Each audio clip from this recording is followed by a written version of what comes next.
Muy bienvenidos. Esto es Estar Bien, una vida más saludable, el nuevo programa de Agricultura TV, donde hablamos todas las tendencias, novedades, la palabra de los especialistas para sentirte y verte mejor.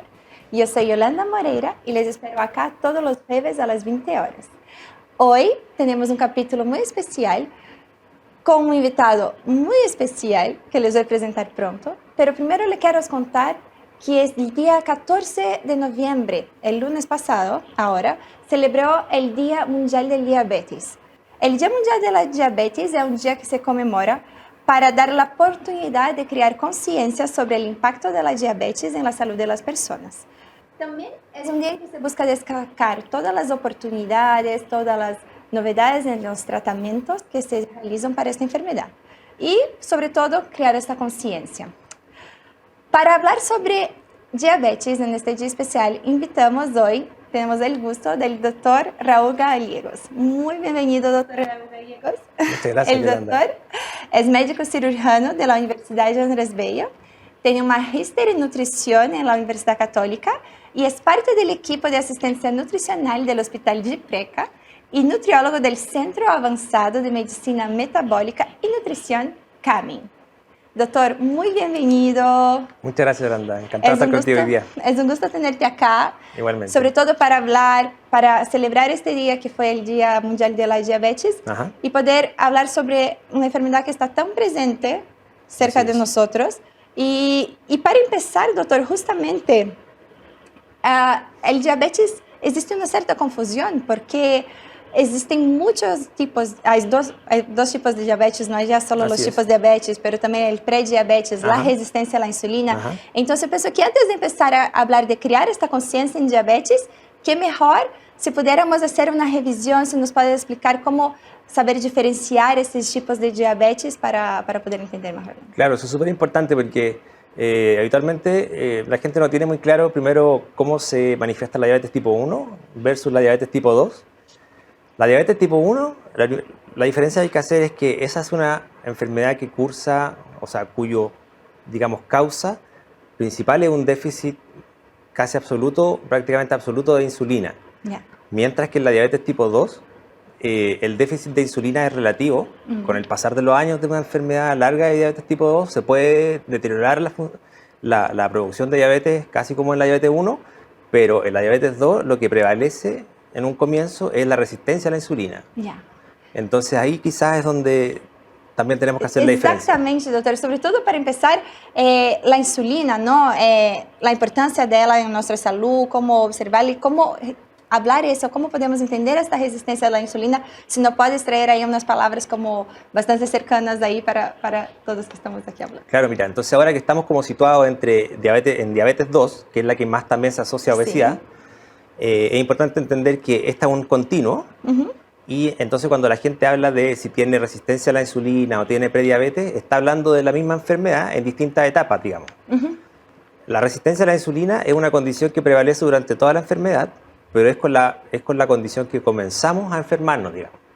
El exceso de peso, generalmente los hábitos no saludables, llevan a este deterioro en la función en el cuerpo que promueve este estado que se llama resistencia a la insulina, que se caracteriza, si vemos las imágenes, por algunos signos clínicos que son bien característicos. Ah, sí, los signos en la piel, sí, ya signos nos en la piel, la imagen. Que los vamos a ver. Sí. Y cuando eso progresa, acá está la imagen.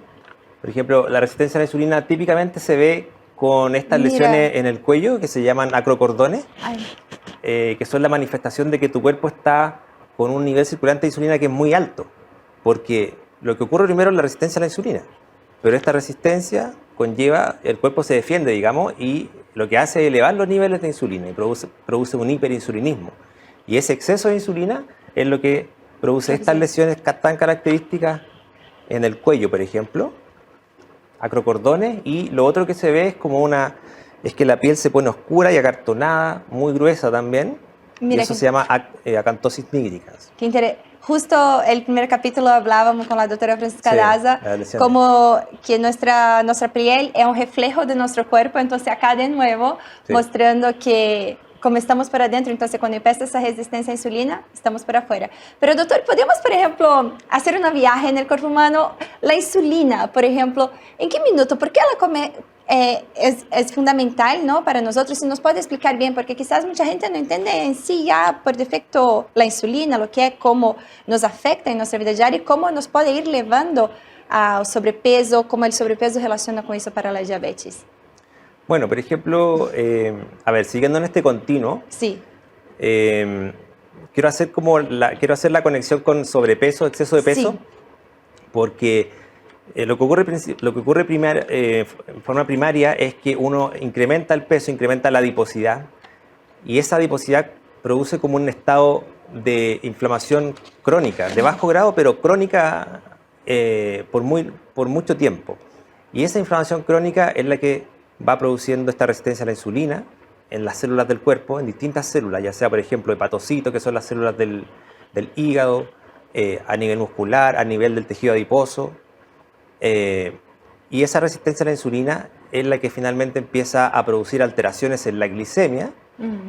Y ahí es cuando ya empezamos a hablar de otro término que es como el siguiente escalón, digamos, y es lo que se conoce como prediabetes. Ya.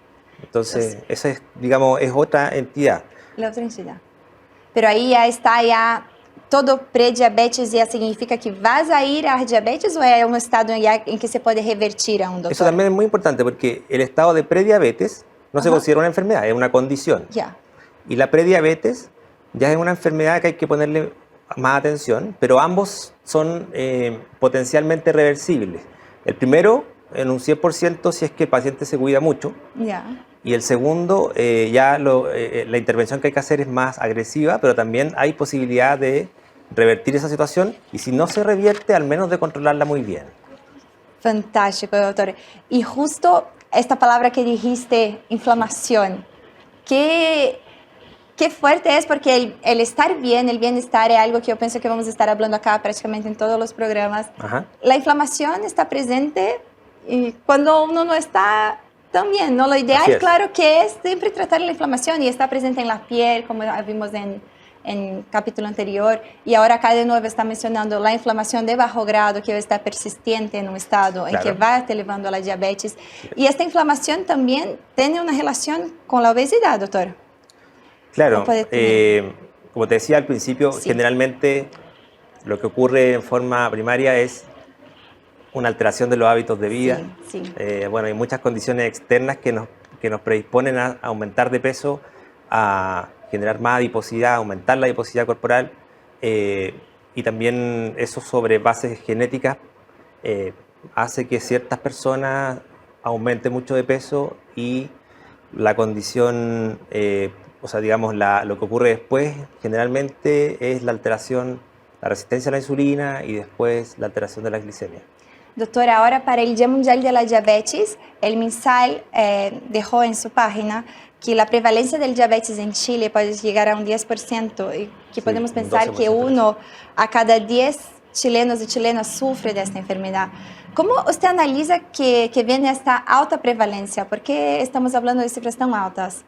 Claro, ahí quizás Chile? También respondiendo a la pregunta anterior, porque ahora la prevalencia, la última prevalencia es alrededor del 12% de personas que viven con diabetes, pero tres cuartos, el 70% de la población en Chile tiene un exceso de peso, ya sea sobrepeso o obesidad. Entonces, claro, ahí es bastante clara la relación que hay. Exceso de peso aumentan mucho las cifras de diabetes, tipo 2 principalmente. Entonces, si tratamos la obesidad, ¿podemos tener muchas chances de prevenir el diabetes? Si tratamos la obesidad, claro, y si también nos preocupamos de, por ejemplo, hacernos exámenes, consultar, porque también hay muchos subdiagnósticos de esto. Hay mucha gente que anda con estas lesiones que mostramos aquí y, claro, les llama la atención, pero no consultan y pueden tener una diabetes y pueden estar 2 años así, sin ser diagnosticados, y luego debutan con una complicación más grave.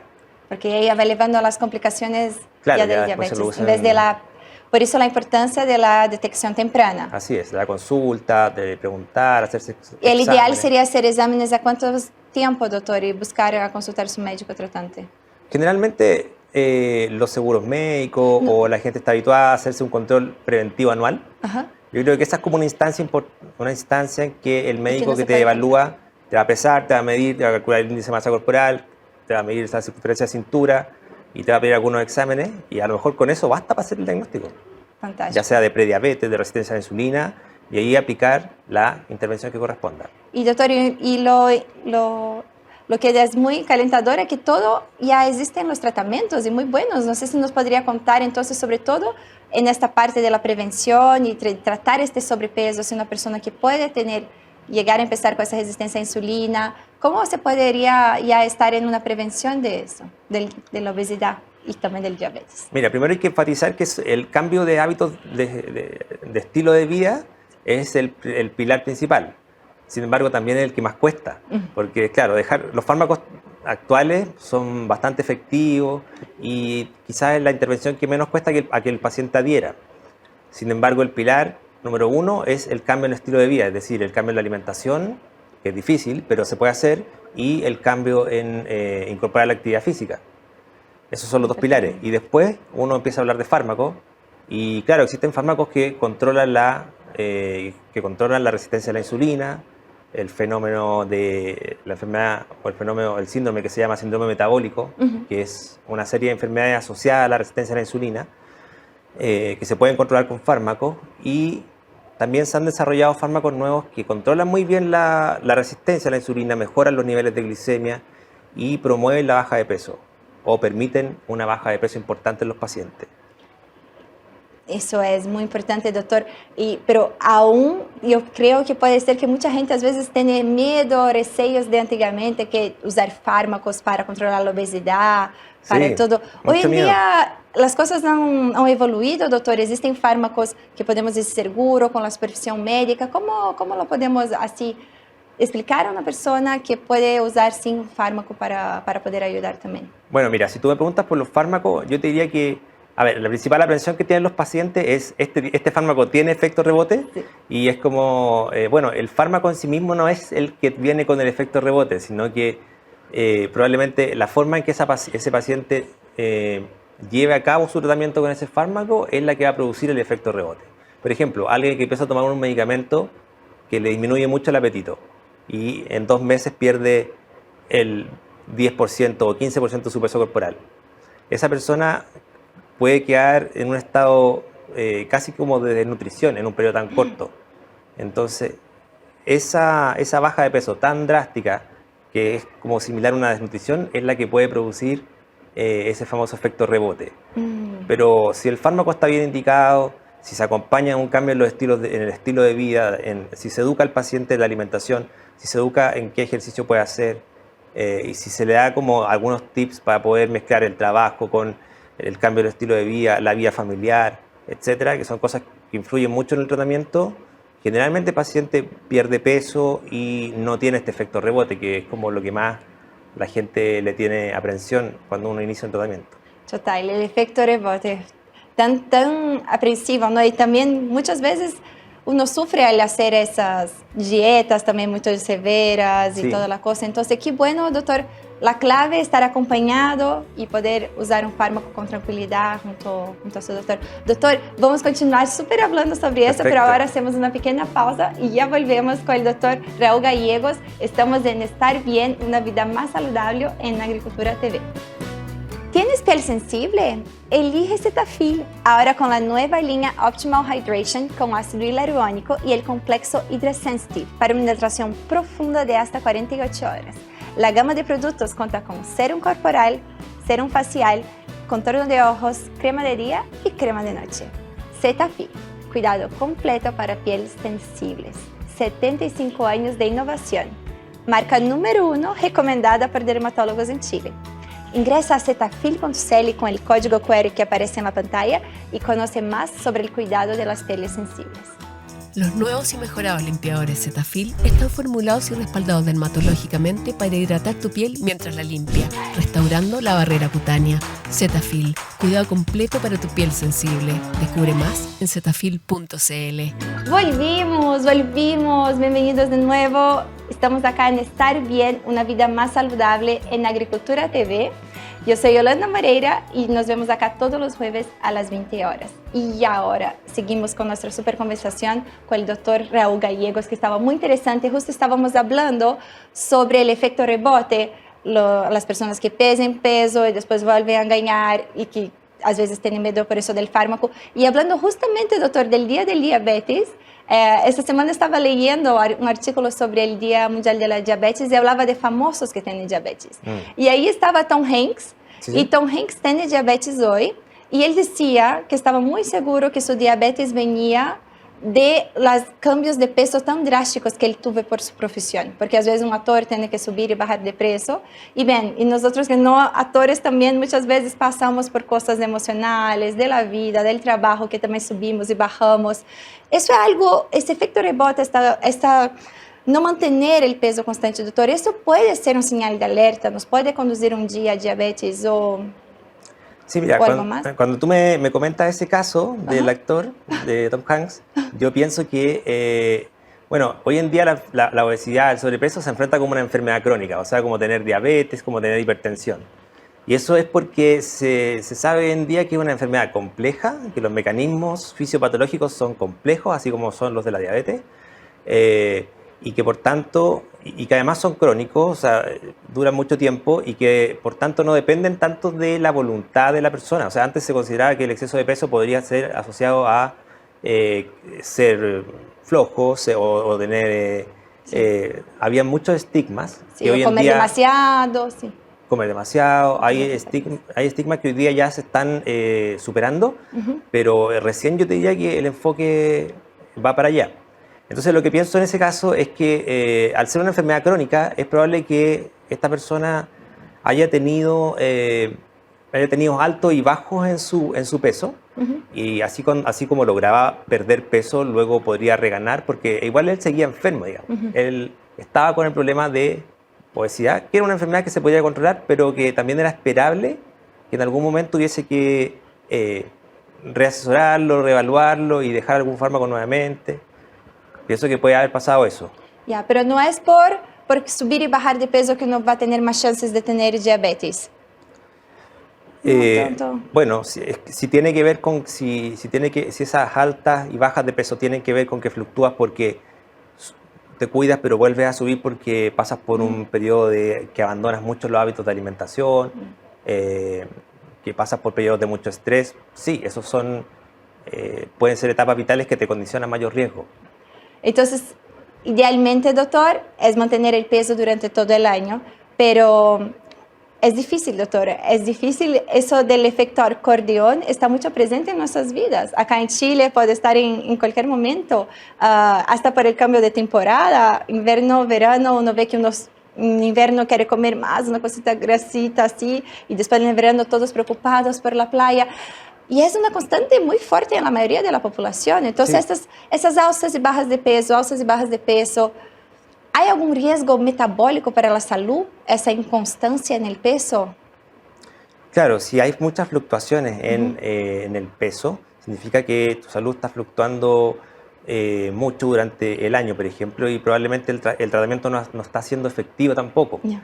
Entonces, pienso que lo principal ahí, para que no ocurra eso, es decirle, por ejemplo, a la persona, yo como médico, a la persona que estoy tratando, decirle que eso puede pasar y que tiene que preverlo. Es decir, que si él sabe que en invierno, por ejemplo, come más o hay ciertos periodos del año en que pasa por mayor estrés, es muy importante educar al paciente y decirle que eso va a pasar y que empiece a pensar desde antes un poco cuál estrategia va a aplicar para poder pasar esa situación un poco más tranquilo. Eso es súper importante, prever lo que va a venir en un tratamiento de obesidad. Como es algo crónico y hay muchos factores externos que están influyendo, es importante también educar al paciente y decirle que eso debe preverlo y buscar una forma de solucionarlo. Y eso puede ser solucionado con todo un conjunto de medidas que uno puede tomar también, ¿no, doctor? Desde alimentación, podría ser un fármaco, podría ser una asistencia psicológica también para los periodos de estrés. Por ejemplo. Es todo el tratamiento de la obesidad, sobre todo en eso que hablábamos de cómo tratar, disminuir las fluctuaciones en el ámbito de la prevención. Claro. ¿Cómo podemos abarcarla de una manera más 360 en todos esos lados? Primero hay que declarar que es una enfermedad crónica, sí. Porque al declararlo uno como médico se predispone a que debe enfrentar muchas situaciones y debe prever muchas situaciones.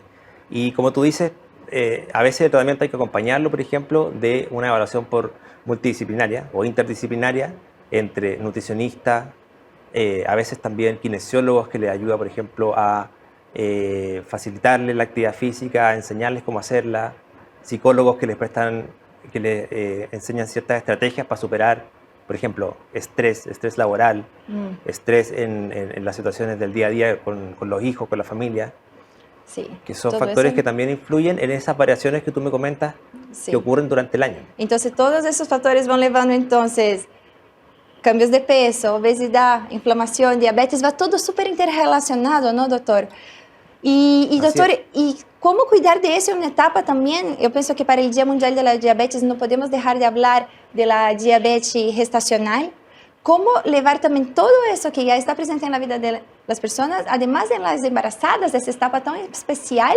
¿Qué podemos hacer, doctor, para prevenir para este tipo de diabetes que suele ocurrir en las mujeres embarazadas? Mira, hay que considerar que que el embarazo es un estado fisiológico de resistencia a la insulina. O sea, si tú vienes con resistencia a la insulina previo al embarazo y te enfrentas a un embarazo, el embarazo por fisiología normal va a haber mayor resistencia a la insulina, entonces eso condiciona mayor riesgo de desarrollar una diabetes, en este caso diabetes gestacional, ¿cierto?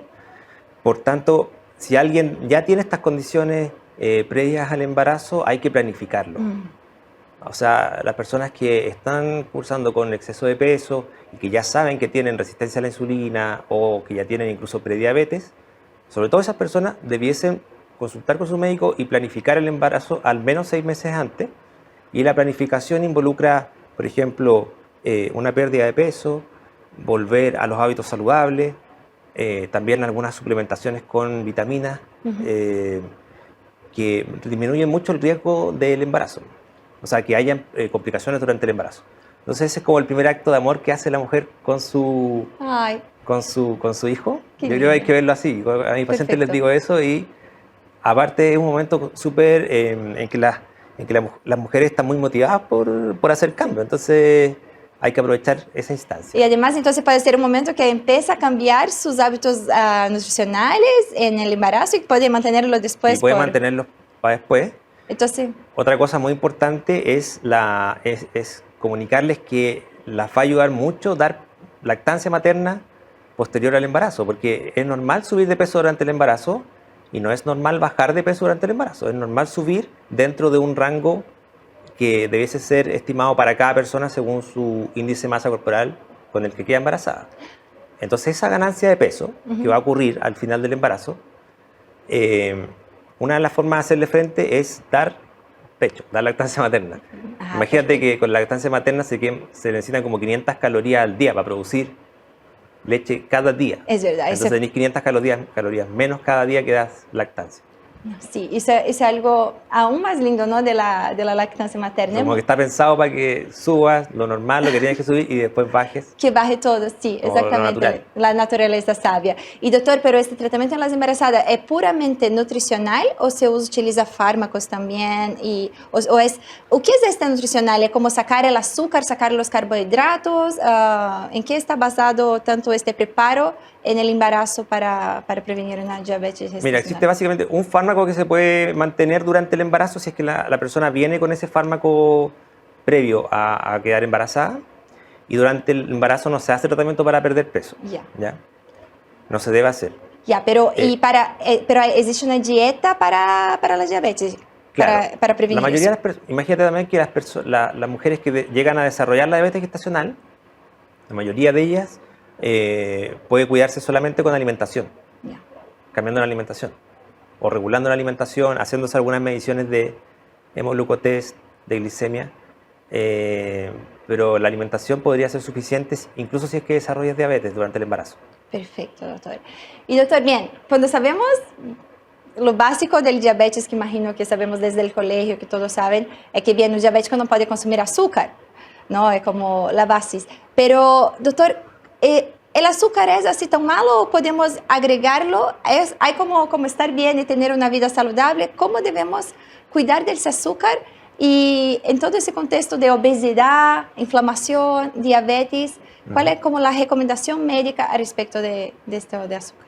Mira, por ejemplo, el diabético no debe comer azúcar, que es la sacarosa, pero puede comer carbohidratos, obviamente, sí. Come carbohidratos, ¿no? Pero debe preferir aquellos carbohidratos que tienen, se denominan carbohidratos complejos, es decir, que la molécula de carbohidratos...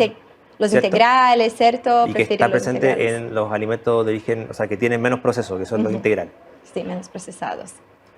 Ahora, claro, el azúcar es un azúcar refinada. El azúcar de mesa es un alimento que se refinó y quedó un cristal a partir de una planta, y entonces no quedó nada del alimento original. Y eso sí que eleva mucho la glicemia, requiere mucha insulina en muy poco tiempo, y eso desregula el metabolismo de todos nosotros, pero en especial de los diabéticos. Igual todos nosotros podemos estar y preferir los alimentos menos procesados, es lo que tenemos para estar bien, ¿no, doctor? Así es. Desde partir pero las frutas también se pueden. Bueno, es que las frutas... ¿La fruta? Sí, claro que se pueden. Piensa tú que, si tú te comes una fruta, no te estás comiendo la fructosa solamente de la fruta, no estás comiendo moléculas de fructosa solamente, sino que estás comiendo la fructosa envuelta en fibra, envuelta en minerales, en vitaminas. Entonces es distinto comerse una fruta que tomarse un jugo sintetizado con fructosa, o sea, que tiene fructosa u otro azúcar. Totalmente. Entonces siempre de nuevo la preferencia para los productos menos procesados. Menos procesados. Hay una porción también, pero hay que preferir eso. Hay que preferir eso. Menos procesado para estar bien con una vida más saludable. Así es. Ay, doctor, pero para ir cerrando este capítulo, queríamos hablar justo hablábamos sobre el concepto del bienestar, que uno puede estar bienestar físicamente, emocionalmente, mesmo teniendo alguna condición. Por ejemplo, en la piel, muchas veces podemos tener condición o una condición de diabetes. ¿Y cómo, doctor, optimizar? ¿Cómo usted ve que podemos lograr el máximo del estar bien en una patología como la diabetes? ¿Cómo podemos optimizar eso? Es volver un poco a las bases también, porque a las bases me refiero a que ya existen muchos fármacos modernos y toda la cosa, pero lo más difícil de lograr, creo yo, es el cambio de estilo de vida. Entonces, claro, quizás hay que informarse o requerir de tu médico información respecto a qué cosas tienes que cambiar en la alimentación, cuál es la alimentación que más te conviene, también incorporar la actividad física, ver qué posibilidades tienes de facilitarte hacer la actividad física, porque no todos tienen el tiempo, no todos saben. A veces la gente que tiene obesidad tiene algún problema articular, entonces no es llegar a hacer ejercicio. Yo pienso que hay que partir por ahí, tratar de que eso quede cubierto, la parte de alimentación y ejercicio quede cubierta, y después los fármacos es un poco más fácil de incorporar como tratamiento médico de alguien que tiene diabetes asociado a obesidad. Entonces sí, se puede hacer los 3 pilares de alimentación, deporte y la farmacología junto con su médico. Esos 3 pilares tienen que ir siempre juntos, porque si no el tratamiento no resulta o no dura. Perfecto, doctor. Doctor, estuvo fantástico. Muchas gracias por tu participación en Estar Bien, una vida más saludable. Gracias a ti por la invitación. Esto fue Estar Bien con el doctor Raúl Gallegos. Estuvimos hablando en este día del diabetes. Y los esperamos el próximo jueves a las 20 horas aquí en Estar Bien, una vida más saludable. Soy Yolanda Moreira y en Agricultura TV. Nueva línea Cetaphil Optimal Hydration con ácido hialurónico y complejo Hydrosensitive. Aporta 48 horas de hidratación y calma las pieles más sensibles. Descubre más en cetaphil.cl.